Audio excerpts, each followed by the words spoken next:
নবম শ্রেণী প্রিয় শিক্ষার্থী এজালডাসার ইউটিউব চ্যানেল থেকে তোমাদের সবাইকে স্বাগতম। আজকে তোমাদের জন্য একটি নতুন ভিডিও নিয়ে এসেছি।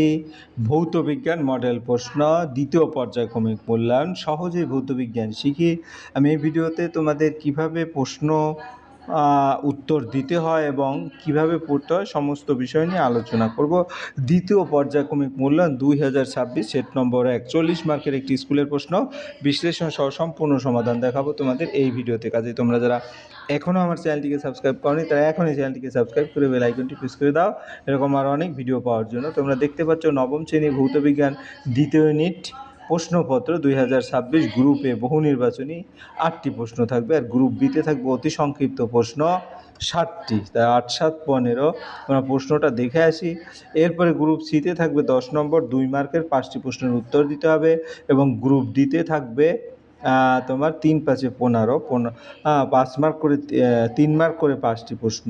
তাহলে এই ছিল তোমার টোটাল 40 মার্কের প্রশ্ন বিশ্লেষণ। এখন আমরা যদি সেই টোটালি প্রশ্নটি একটু বিশ্লেষণ মানে বর্ণনার আগে তোমাদের যদি বিশ্লেষণ বা টোটাল প্রশ্নটা একটু দেখে আসি, তাহলে এই দেখবে একসাথে ওয়ার্ডে এরকম করে আমি তোমার টোটাল প্রশ্নটা দেখিয়ে দিলাম। এরপরে এখন আমরা সরাসরি 1 নম্বরের প্রশ্ন দেখব। 1 নম্বরের প্রশ্ন কিন্তু সঠিক উত্তরটি নির্বাচন করো, 8 মার্কের প্রশ্ন আছে। হ্যাঁ, তাহলে প্রথমে যেটা আছে তোমার এখানে কি আছে, প্রথমে যদি একটু ভালো করে দেখো তাহলে দেখতে পাবে যে এখানে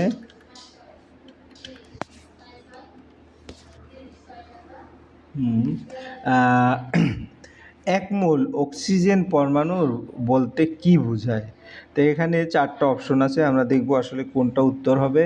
তাহলে এক মোল অক্সিজেন, এখানে কিন্তু টোটাল 8 মার্কের যে প্রশ্ন, এক মোল ডি নম্বর উত্তর হবে 6.022 10⁻23 সংখ্যক অক্সিজেন পরমাণু। এরপর আমরা 2 নম্বরের প্রশ্ন দেবো, কোনটির গ্রাম আণবিক ভর ও গ্রাম পারমাণবিক ভর সমান, অক্সিজেন নাকি নাইট্রোজেন নাকি জেনন। জেনন একটি এক পারমাণবিক গ্যাস, তাই পারমাণবিক ভর সমান পারমাণবিক ভর। এরপরে 3 নম্বর, বস্তুর স্থিতিচাপ সীমার মধ্যে কোনটি ধ্রুব থাকে। বস্তুর স্থিতিচাপ সীমার মধ্যে পীড়ন ডিভাইডেড বিকৃতি ধ্রুব থাকে, কারণ হুকস ল অনুযায়ী স্ট্রেস ডিভাইডেড পীড়ন স্ট্রেন ইকুয়াল কনস্ট্যান্ট। এরপরে ব্যারোমিটার পাত ধীরে ধীরে কমতে থাকলে বুঝতে হবে ড্যাশ। ব্যারোমিটারের পাত ধীরে ধীরে কমতে থাকলে বৃষ্টিপাতের সম্ভাবনা, চাপ কমলে বৃষ্টি বা নিম্নচাপ এর সম্ভাবনা থাকে। এরপরের প্রশ্ন হচ্ছে কোনো পরীক্ষার সাহায্যে কোন অ্যাসিডকে শনাক্ত করা যায়। পরীক্ষার সাহায্যে কঠিন। 5 নম্বরের প্রশ্নটা, কঠিনের দ্রবণের উদাহরণ হলো ব্রোঞ্জ। ব্রোঞ্জ একটি সলিড সলিউশন অ্যালয়।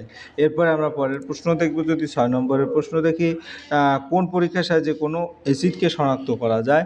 কোন পরীক্ষার সাহায্যে অ্যাসিটিক অ্যাসিড CH3COOH এটা ভিনেগার গন্ধ দ্বারা সহজে শনাক্ত করা যায়।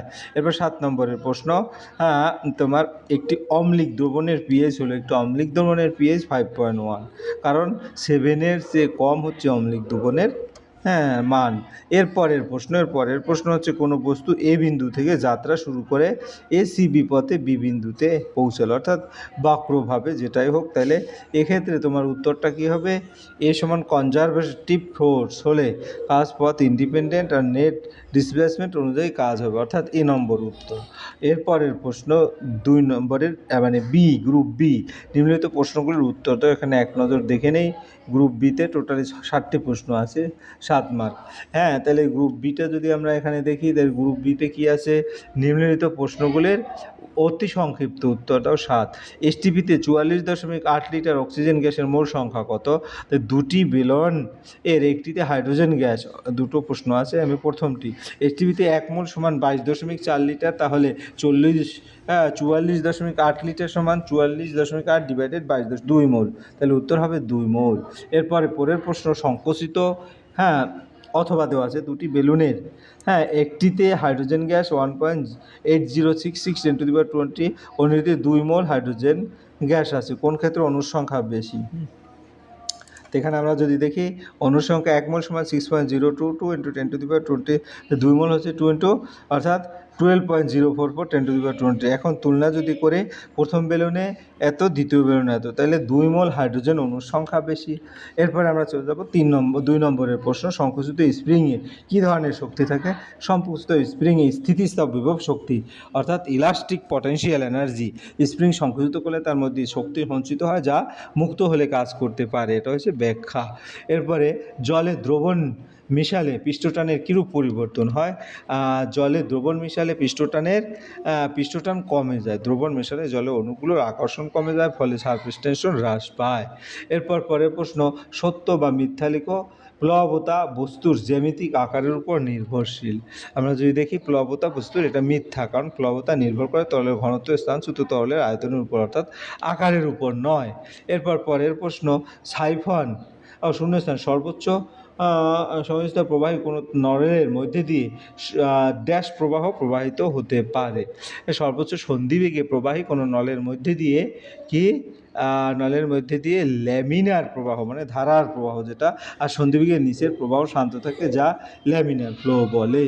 আর 2 নম্বরে হচ্ছে অথবা সাইফন ছোটো নলের উচ্চতা 34 ফিট এর বেশি হলে সাইফন কাজ করে না, অর্থাৎ বায়ুমণ্ডল চাপের সীমার কারণে 34 ফিটের বেশি হলে সাইফন কাজ করে না। এরপর পরের প্রশ্ন হচ্ছে তোমার সত্য মিথ্যা। প্রকৃত দ্রবণের মধ্যে দিয়ে আলোকরশ্মি পাঠালে আলোর কণাগুলো দ্বারা আলোকরশ্মির বিচ্ছুরণ ঘটে। এটা যদি দেখি প্রকৃত দ্রবণের মধ্যে দিয়ে আলোকরশ্মি পাঠালে আলোর কণাগুলো, এটা মিথ্যা, কারণ প্রকৃত দ্রবণ টাইন্ডাল এফেক্ট হয় না, তাই আলো ছড়ায় না। এরপর পরের প্রশ্ন হচ্ছে তোমার শূন্যস্থান পূরণ করে একটি পোষাম্য অক্সাইডের উদাহরণ দাও। একটি পোষাম্য অক্সাইড হচ্ছে কি? Zinc oxide. জিঙ্ক অক্সাইড হচ্ছে অ্যাসিড ও ক্ষার উভয়ের সাথে বিক্রিয়া করতে পারে, তাই এটি এমফোটেরিক অক্সাইড বা পোষাম্য অক্সাইড। এরপরে আমরা চলে যাব পরের প্রশ্ন 3 নম্বর, সোডিয়াম ক্লোরাইড এর আণবিক ভর, এটা 2 মার্ক করে 58.5। এই উক্তিটি সঠিক নয় কেন? তাহলে আমরা যদি দেখি সোডিয়াম ক্লোরাইড আণবিক ভর এত, এই উক্তিটি সঠিক নয়। এরকম করে বেশ কয়েকটা প্রশ্ন তোমার আছে এখানে। প্রথম উত্তর, সোডিয়াম ক্লোরাইড একটি আয়নিক যৌগ। আয়নিক যৌগে পৃথক অণু থাকে না, বরং থাকে আয়ন দ্বারা গঠিত স্ফটিক জালক, তাই আণবিক ভর শব্দটি এখানে প্রযোজ্য নয়। সোডিয়াম ক্লোরাইডের ক্ষেত্রে সঠিক পরিভাষা হলো ফর্মুলা ভর, যেটা সোডিয়াম ক্লোরাইডের ফর্মুলা ভর সোডিয়াম 23, ক্লোরিন 35.5, 58।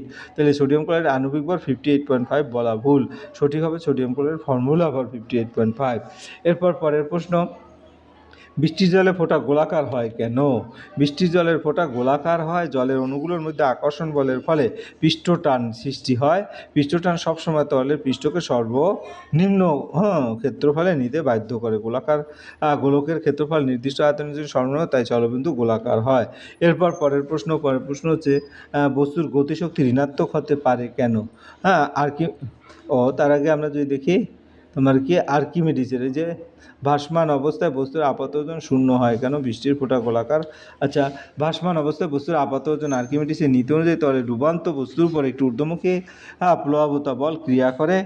ভাসমান অবস্থায় প্লবতা বল সমান বস্তুর ওজন, ফলে মোট বল 0, আপাত ওজন সমান প্রকৃত ওজন মানে প্লব বল। এরপরের প্রশ্ন হচ্ছে 5 নিউটন বলের ক্রিয়ায় একটি বস্তুকে বলের অভিমুখে 1 সেন্টিমিটার সরাতে কত কাজ করতে হয়? তাহলে আমরা যদি দেখি গতিশক্তি ঋণাত্মক হতে পারে না। 3 নম্বরের যে প্রশ্নটা আমরা দেখে আসি, 3 নম্বর, বস্তুর গতিশক্তি ঋণাত্মক হতে পারে কেন? গতিশক্তি ঋণাত্মক হতে পারে না, গতিশক্তি হচ্ছে হাফ অফ mv স্কোয়ার। এখানে ভি স্কোয়ার সর্বদা ধনাত্মক, পজিটিভ হয়, আর তাই পটাশিয়াম কখনো ঋণাত্মক হতে পারে না, মানে পটেনশিয়াল এনার্জি সর্বদা 0 বা ধনাত্মক। এরপরে মোলার মাত্রা তাপমাত্রার উপর নির্ভরশীল কেন? মোলার মাত্রা তাপমাত্রা 5 নিউটন বলের যে কাজ হচ্ছে বল ইন্টু সরণ, তাই ডাব্লিউ সমান এফএস।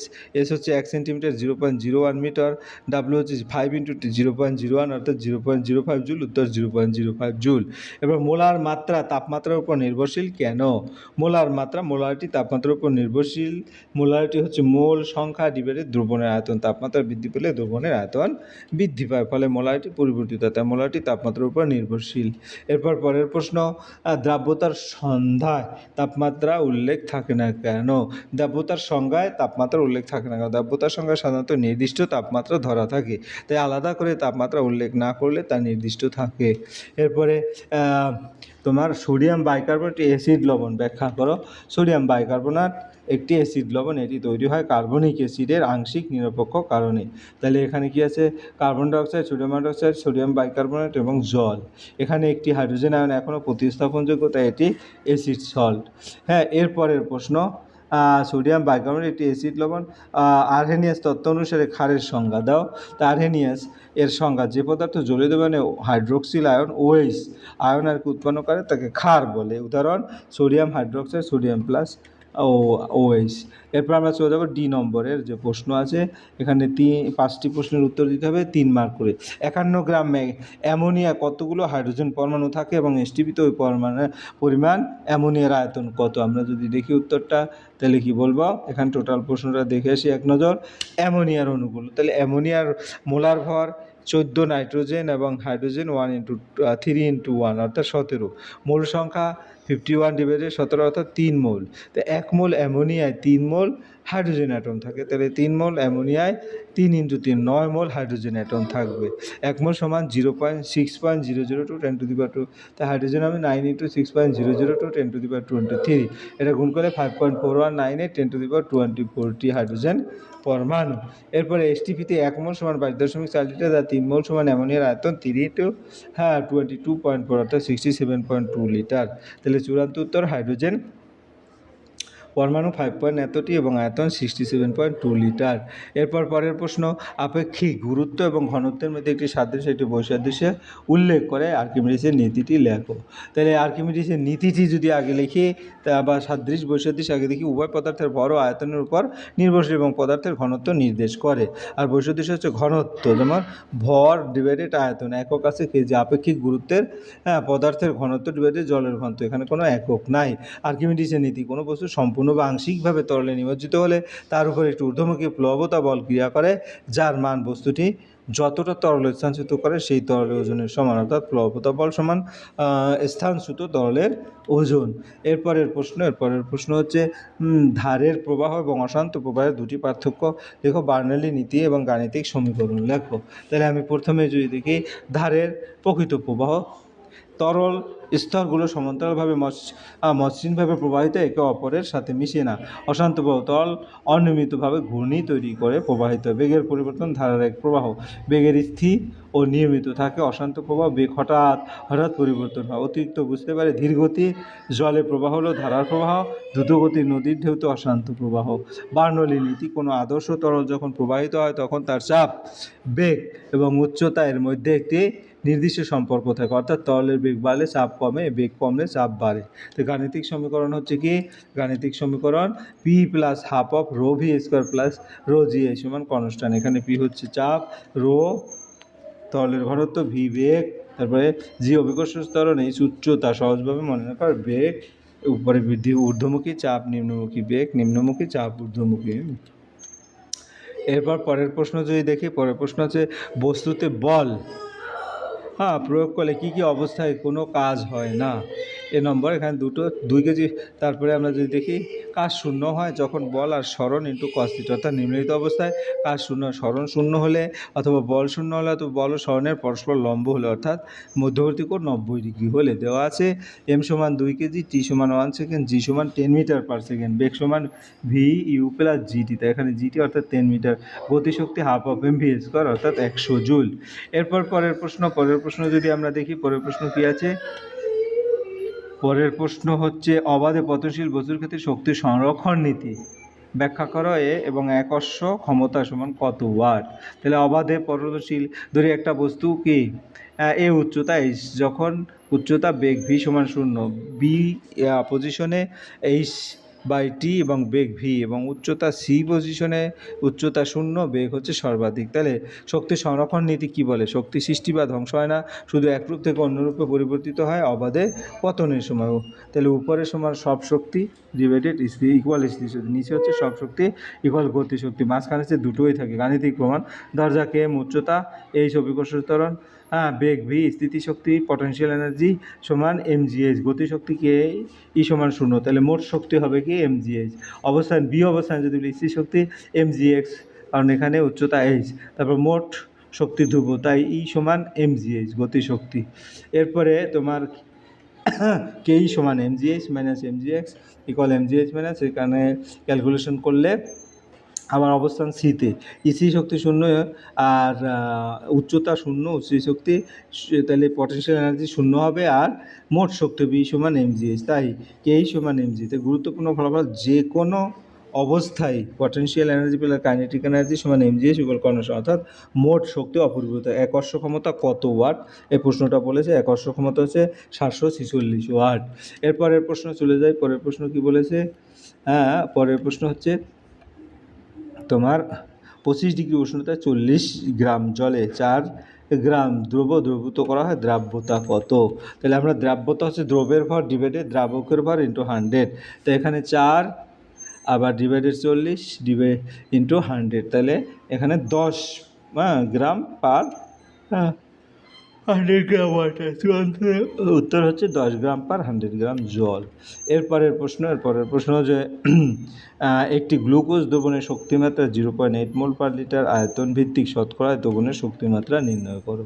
তাহলে এখানে গ্লুকোজের মোলার ভর C6H12O6, অর্থাৎ এখানে 180। তাহলে 1 লিটার দ্রবণে গ্লুকোজের ভর বের করি, মোলারিটি মোল সংখ্যা ডিভাইডেড দ্রবণের আয়তন 0.8, এখান থেকে দেওয়া হচ্ছে মোল সংখ্যা হবে 0.8 মোল। 1 লিটার দ্রবণে গ্লুকোজের ভর মোল সংখ্যা ইন্টু মোলার ভর, অর্থাৎ 144 গ্রাম, আয়তন ভিত্তিক শতকরা। এভাবে তোমরা ক্যালকুলেশন করে নেবে। এরপর পরের প্রশ্ন, কি ঘটে সমীকরণ সহ লিখো। হ্যাঁ, তাহলে গাঢ় নাইট্রিক অ্যাসিডের সঙ্গে কপার ক্রিয়া বিক্রিয়া করলে সিলভার নাইট্রেট দ্রবণে হাইড্রোক্লোরিক যোগ করে, তাহলে কপার নাইট্রেট নাইট্রিক অ্যাসিড বিক্রিয়া করলে কনসেন্ট্রেটেড, তো কপার কিউপ্রাস নাইট্রেট এবং নাইট্রোজেন ডাইঅক্সাইড এবং জল। এবারে কি ঘটে?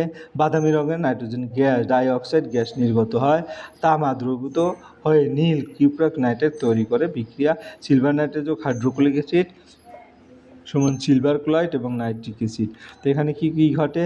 সাদা রঙের সিলভার ক্লোরাইডের অবক্ষেপ বা অদক্ষেপ পরে এটি আলোতে ধীরে ধীরে ধূসর হয়ে যায়। তাহলে এই ছিল তোমার এই প্রশ্নের সামগ্রিক উত্তর বিশ্লেষণ। আশা করি ভিডিওটি মনোযোগ সহকারে দেখলে ফুল প্রশ্নেই ক্লিয়ার বুঝতে পারবে। পরিশেষে বলবো, ভিডিওটি দেখার জন্য অসংখ্য ধন্যবাদ। ভিডিওটি ভালো লাগলে লাইক কমেন্ট শেয়ার করতে ভুলবে না। আজ এ পর্যন্ত।